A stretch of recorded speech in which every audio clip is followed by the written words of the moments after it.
আসসালামু আলাইকুম প্রিয় বন্ধুরা, আজকে আপনাদের একটা বিটিভির নিউজের মতো নিউজ দেখাবো। বিটিভিতে যেমন নিউজ দেখায় বাতাবি লেবুর ফলনে জরিনা স্বাবলম্বী বাম্পার ফলন, বাতাবি লেবুর বাম্পার ফলন, তো সেরকম একটা নিউজ আজকে আমি দেখাবো যে ছাদে মুরগি পালন করে তানিয়ার বাম্পার সফলতা। এই হচ্ছে দেখুন আমার ছাদে মুরগি পালন,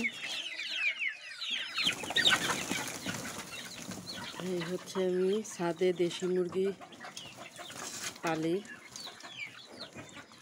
তো বিটিভির নিউজের মতোই সে জরিনা মরিয়াম বেগমের বাতাবি লেবুর বাম্পার ফলনের মতোই ঠিক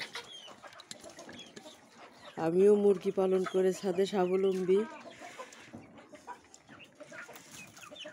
তো আপনাদের যাদের এরকম একটা ছোটোখাটো ছাদ আছে, যাদের মুরগি পালনের আঙিনা নাই আমার মতো, সত্যি সত্যি আপনারা এইভাবে ছাদে মুরগি পালন করতে পারেন। এতে করে হয় কি, আপনার পারিবারিক চাহিদাটা পূরণ হয়ে যায় আল্লাহর রহমতে। এই দেশি মুরগির ডিম এখন অনেক দাম, তারপরে পাওয়াই যায় না বললেই চলে। তো এইভাবে যদি আপনি ছাদে মুরগি লালন পালন করেন, তাহলে আপনার দেশি ডিমের চাহিদা পূরণ হবে, সেই সঙ্গে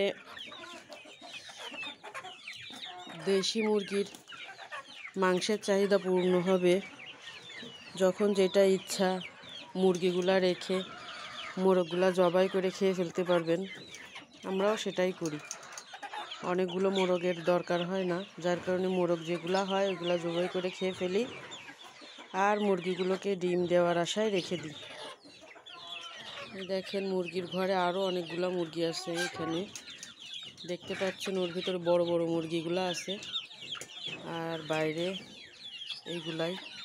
আর চীনা হাঁস আছে 2টা মাত্র, চীনা হাঁস বেশি নাই, 2টা মাত্র চীনা হাঁস।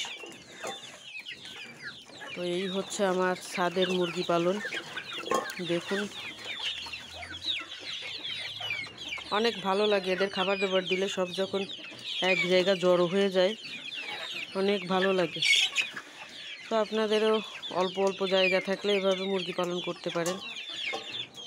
তারপর যাদের পুকুর আছে, পুকুরের উপরে ভাসমান খামার তৈরি করে হাঁস পালন করতে পারেন, এগুলা খুবই লাভদায়ক।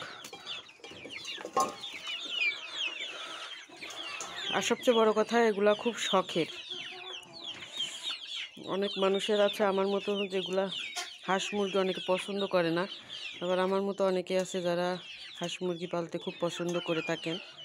তাদের জন্য একটু পরিবেশ নোংরা হবেই, এটাই স্বাভাবিক। ছাদে একটু ওদের পায়খানা, পানি, খাবার দাবার পরে একটু নোংরা হয়।